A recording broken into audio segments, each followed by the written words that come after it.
Well, hello, everybody, and welcome to this episode of the show. My very special guest today is Trina Lee, and she's a physiotherapist who works in downtown Vancouver and also online. So welcome, Trina. Thank you. Thanks a lot, Wayne. Okay, so tell us a little bit about your background. I know you're half Singaporean, half Australian, and you trained in Australia. So take us back to the beginning, and what was it like for you training overseas? Well, actually, my mother's Australian, so we would go there a lot on vacation. But she advised me to apply for a university in Australia because at that time, they had some of the top universities or top standards for physiotherapy education. So I applied and I was happy to leave home and start a life on my own and be independent, but it was a very good experience. The instructors were great, very nurturing, very kind. And the whole education was very holistic. I enjoyed it. And even though I could have chosen medicine in my second year, I decided to carry on with physiotherapy. So you say holistic. You know, that word holistic and physiotherapy is sometimes not always together. So what is holistic training with physiotherapy?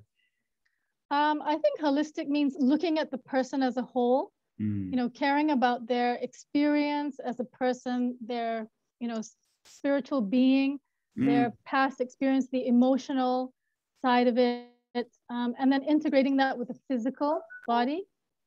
So knowing that mind and body connection, feelings, the whole thing, and then using touch for healing. Wow. Okay. Excellent. We'll maybe touch on this a bit later in the show, but let's go forward. Now, you did lots of additional training. So just tell us a little bit about each one and how that's complemented you in this stage in your career. Right. So after my basic physiotherapy education, I did some, general courses in sports physiotherapy, orthopedics, biomechanics, muscle energy techniques. And then I decided to go more into, visceral manipulation, which is manipulating organs, or rather the connective tissue around organs. I did craniosacral therapy because I wanted to help people with headaches or any head trauma. And that involves manipulating the membranes of the brain, the spinal cord, the nerves. And then I wanted something a bit more challenging. So I did a course on integrated systems model or connect therapy, which really does pull it all together and looks at the body from head to toe, the posture, the alignment, the biomechanics, but also considering the experiences of the person, what their mindset is like. Are there any obstacles to healing? What they've been through in the past, any trauma, emotional or psychological trauma, and then, integrating all these things to find a good long-term solution. Okay. And what are your success rates like these days? At the moment, I'm getting about, clients are reporting 50 to 90 or 100%. Hard to quantify 100%. I would say 50 to 95% improvement after 1 to 2 sessions.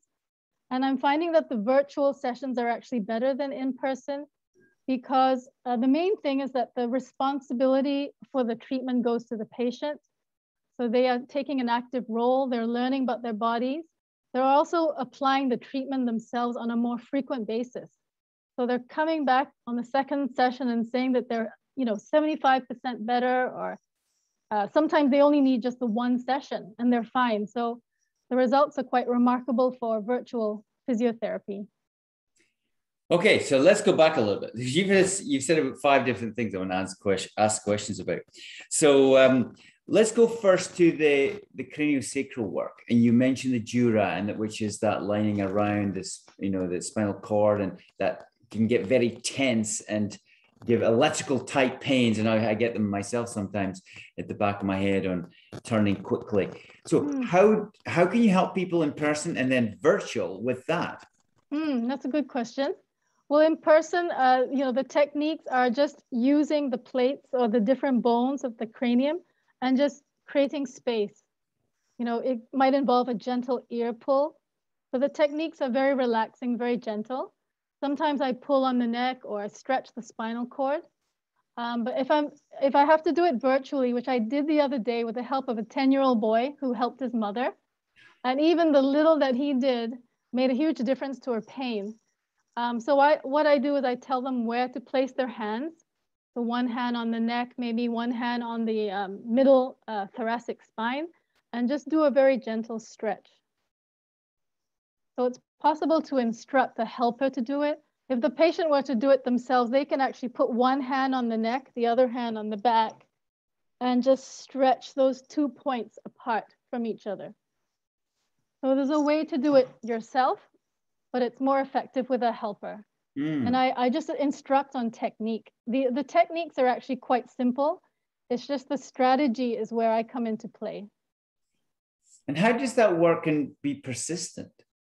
Like I can imagine, you know, if you're hands-on in the therapy room there and you're doing your treatments and they feel a bit better, but then the whole programming of pain with tension and, you know, the sympathetic responses, you know, people's lives. So how are you able to change that so the results are persistent?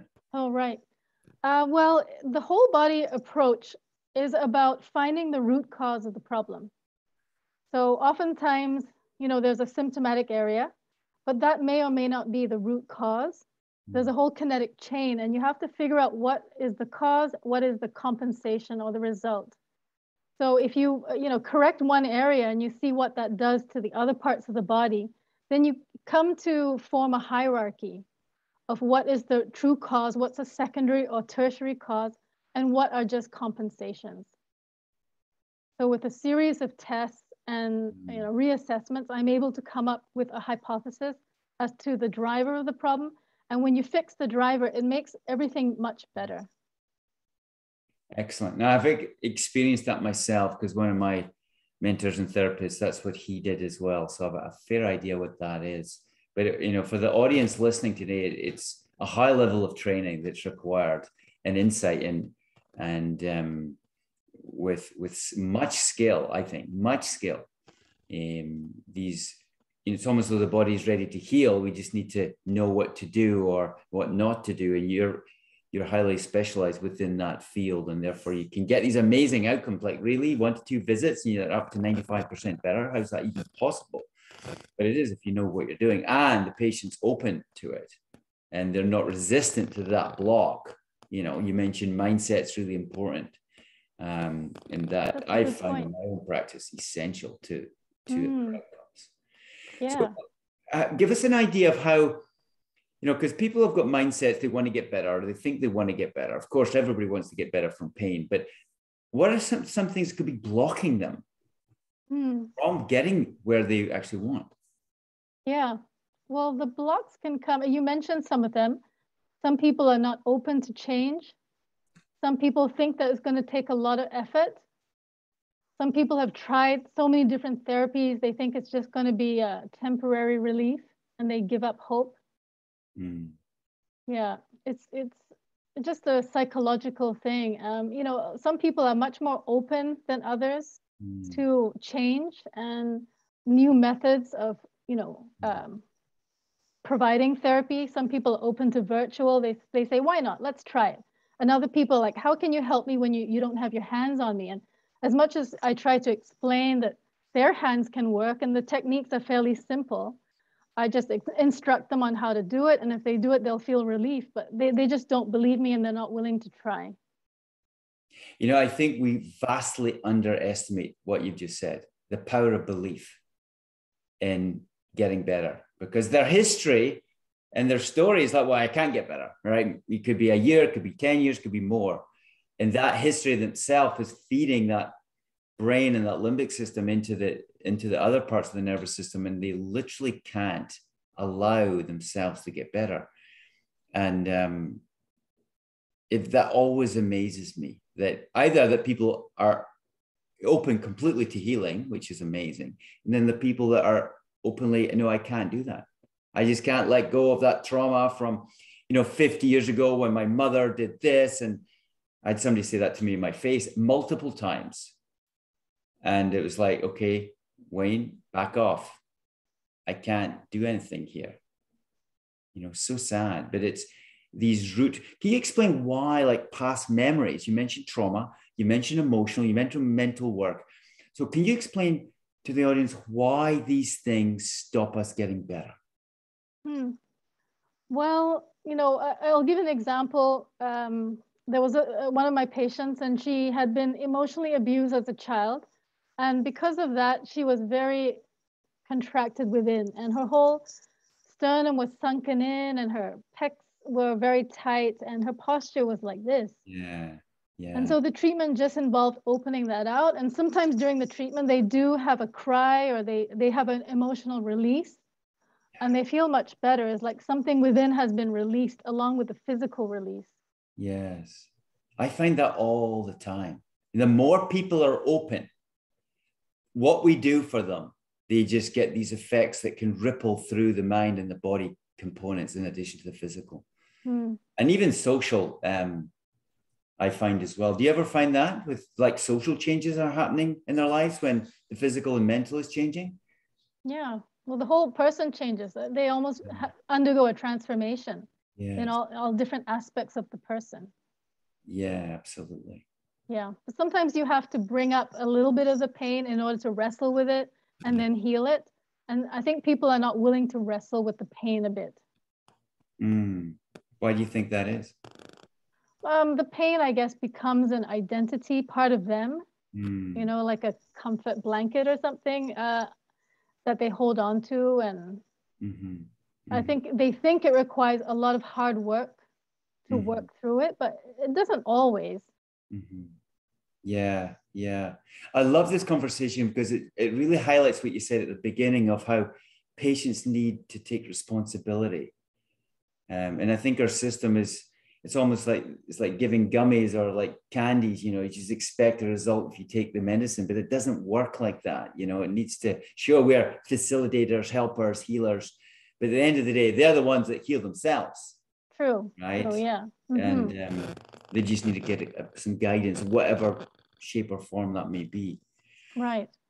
Okay. So, you know, in your training, was there any formal trauma training and like emotional mind body like courses on that specific thing? I know it can be percolated through all these different things you're doing, but was there one specific course with, I don't know, maybe with Gaber Mate in Vancouver or anybody else that actually helped you to go forward with this? Well, there was a course by the Upledger Institute called Somato Emotional Release, but I didn't really pursue it. I just stopped at the craniosacral component. Right. Because I didn't feel called or drawn to that side of it. It was really very into the emotional side of things. I'd rather focus on the posture, alignment, and biomechanics part of it. Okay. Okay. So let's talk about that. The biomechanics and the posture. So how does fixing posture help pain? And then we'll talk about a few other things. So first of all, how does your posture fix your pain? Okay. Well, if you imagine the musculoskeletal system, a series of levers, yes, pulleys, and then you've got muscles moving the levers, and then joints connecting through socket, ball and socket, or various connections. Yeah. And there's an ideal relationship of all these different parts to each other. And if you maintain the ideal relationship, that means the joints are centered, they slide and move in a centered way. They don't grate on or cause focal points of pressure. And then the muscles are balanced on both sides, so, you know, equal and opposing forces. Right. But if the posture is poor, that might increase compression to the joints. There might be uneven rubbing of one part of the joint to another bone, creating that friction, that pain. It just places uneven loading on the entire body. And eventually one or several parts start to malfunction and have more stress and strain, and that's how pain comes about. Pain and inflammation. And, you know, so you start to change the posture. You can do some manipulations and help them. But then how do people maintain it? Because we're dynamic beings and we're never really staying in one place. Well, I help them by giving them some very simple cues. So if they're very compressed, I'll say create space, or suspend your ribs, or imagine there's some strings attached to your shoulders and it's being lifted up by some helium balloons. So just using cues with a lot of creativity really helps. Yeah. And then they go about their day thinking about being suspended, thinking about weightlessness, space. being held up by helium balloons, feeling taller, longer, stretching out their feet, creating space. Yeah. I like that idea. I like that idea a lot. Here's my son's just come in.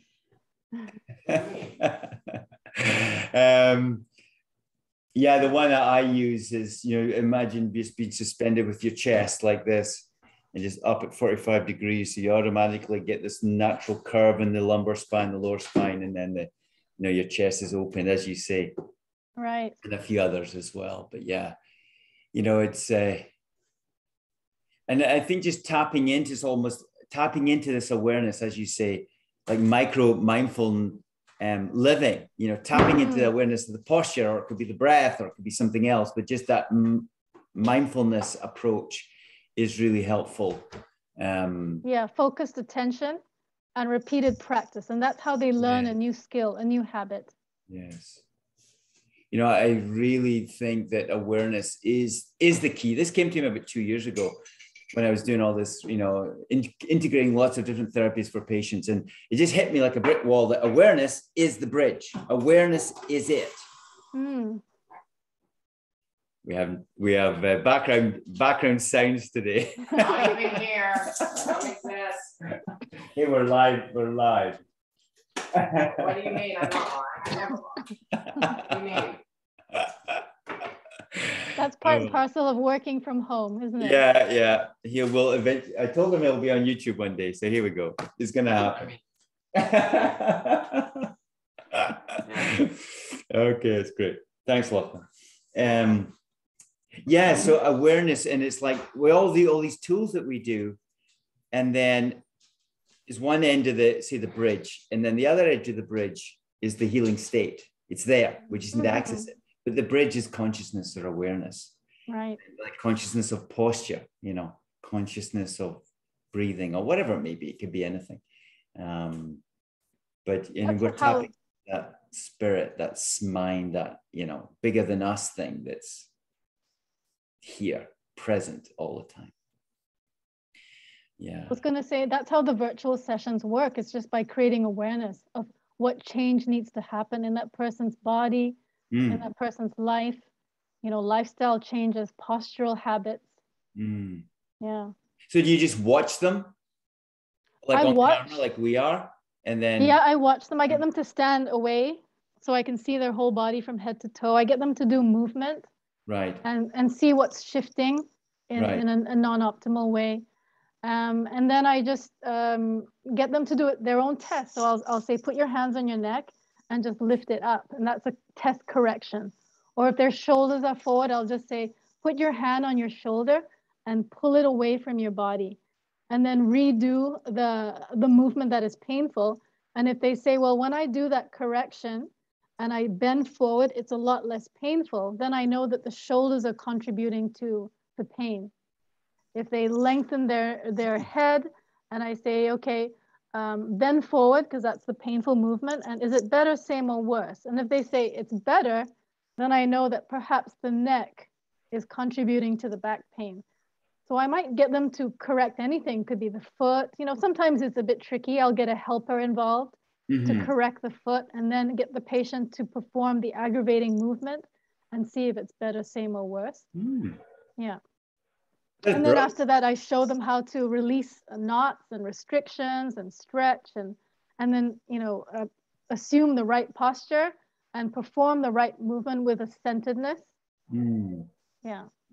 A lot of it clear instructions. What I love about what you're doing is your absolute belief in what you're doing. Right? And I think it's not common. It's just not a common thing for people to hear this certainty. And it's not wishful thinking that we have, because I'm the very same in my clinic. It's like, no, our experience has taught us, we do this, we do this, we do this, you can get better.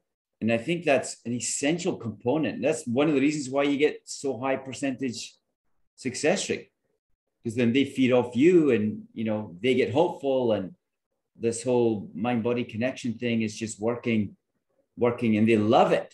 Like, I'm sure they just love seeing you, and so they can go to that next level. Wow, that's really good. Really good. Well, we'll get at the end, we're going to get a note from you how to get a hold of you, because virtual means you can do anything with anybody, you know, all over the world. It's fantastic. And I think I'll need to get some tips from you and how to optimize the virtual world, because I think I'll be doing that in the future. Okay, so is there anything you want to talk about specifically? Yeah, let me look at my notes. Well, that's a very open question. But what I like about this career is I like being a detective. I like finding the clues, making hypotheses, and then, you know, experimenting a little bit, finding a solution that really works. And the patient will know which solution works. I mean, you ask them, they go, how does that feel? And they say, wow, that feels great. I feel a sense of relief. I feel a feeling of freedom. And then you know you're on the right track. So you do get some feedback, which is helpful. And the other thing I do is I like working with my hands. And sometimes when you knead muscles or loosen up connective tissue, it's a bit like kneading or making, you know, working with clay.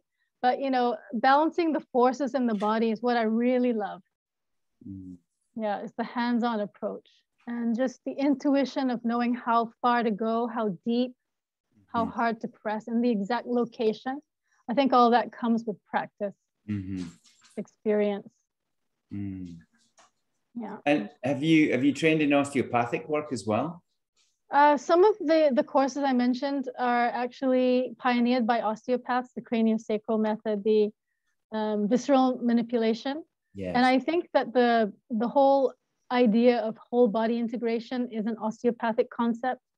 Yes. Yeah. Yeah. Where did that come from initially? Where did it come from? Yeah. Was it German? I'm not sure exactly, but I think that, you know, how theories go is it gets built on, you know, it could have been just folk medicine to begin with. And then from there, you know, somebody made it into a proper algorithm and a proper approach. And then it became more commercial. Yes. Yeah. Yes. Okay. So here's a big question, you know, as we're, you know, well into the 21st century and, you know, post-COVID or peri-COVID phase, and virtual medicine is becoming, virtual therapies is becoming a reality.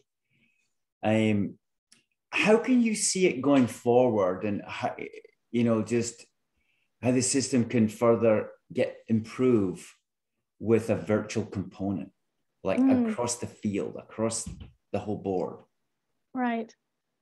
Well, I mean, you know, medicine is now virtual and you can access any doctor in the world. And my admin assistant, she's from Brazil and she's consulting with her doctors in Brazil because they know her since she was young. So I think it really opens up a whole world of possibilities. And of course, with virtual, we have to be very mindful about cybersecurity and patient privacy. But a lot of the technology is there. You know, you can use Zoom or we use JNAP, which is an appointment booking software. You can use Skype and WhatsApp, and there's just so many ways to do it. I've even done sessions where the image was so fuzzy you could hardly see the person, but I could see the shadows and the movement, and I could make a judgment based on that. Is there have you been involved with education with Zoom? Besides educating the patient, no. No, not with like young physiotherapists going through school or. No, anything. But I'd be open to doing that one day, yeah. And I would be open to working with physiotherapists in rural areas where they don't have access to continuing education and doing some training with them. Great idea. Great idea. Yeah, that's a theme that's been bubbling through into my life as well, and also client interviewees on the podcast show as well, and how it's all, you know, just evolving with time, because we need new ways of doing things. you know, things are always going to change, and we need to keep up to speed with that. Yeah. I think this is a positive change. Yeah, absolutely. I think some of the structures that were in place have been opened up and allowing us to do these things for the benefit of everybody. So, yeah, who'd have thought 20 years ago we'd be doing all this? The world is definitely changing. Yeah, sure. Okay, well, how can people find you online to get consultations and get some help with their pain from a body mechanic perspective with all the different modalities you have? Well, they could contact me by email at Trina, Trina, at physioforlife.com. They can go to also for seniors, they can contact me at Trina at physioforseniors.com. And of course, now you have my website address as well. And they can reach me by phone or text at 778-378-9179. Say that again, 778. 378-9179. Oh, wow. Okay. Wonderful. Well, Trina, it's been really good to have a wee chat with you and just to get inside the world of a virtual physiotherapist and a hands-on physiotherapist. Yeah, it's been really cool. So I appreciate your work and just keep it up. And yeah. Can I share an encouragement for the audience? Yes. So one of the questions you had asked previously was, what is the best advice you've ever received? And to be healthy and happy, I've known for a long time, it involves being balanced in these aspects of life: spiritual, physical, intellectual, social, and psychological. And a lot of, staying in good health is very simple. The approaches are very simple. Eat well, fruits and vegetables, get enough sleep, exercise lots, keep moving, drink lots of water, and don't hang on to any stress, anger, grudges, or any negative emotions. Just process it and let it go. And that's my advice for people, that staying healthy can be very simple if you just follow some basic principles. And the same thing can be staying pain-free is the same advice as well. Wonderful. Well said. Great summary. Okay, well, listen, thanks so much. And I wish you all the best. And hopefully we'll do this again sometime. Yes, thank you so much, Wayne. All the best to you as well.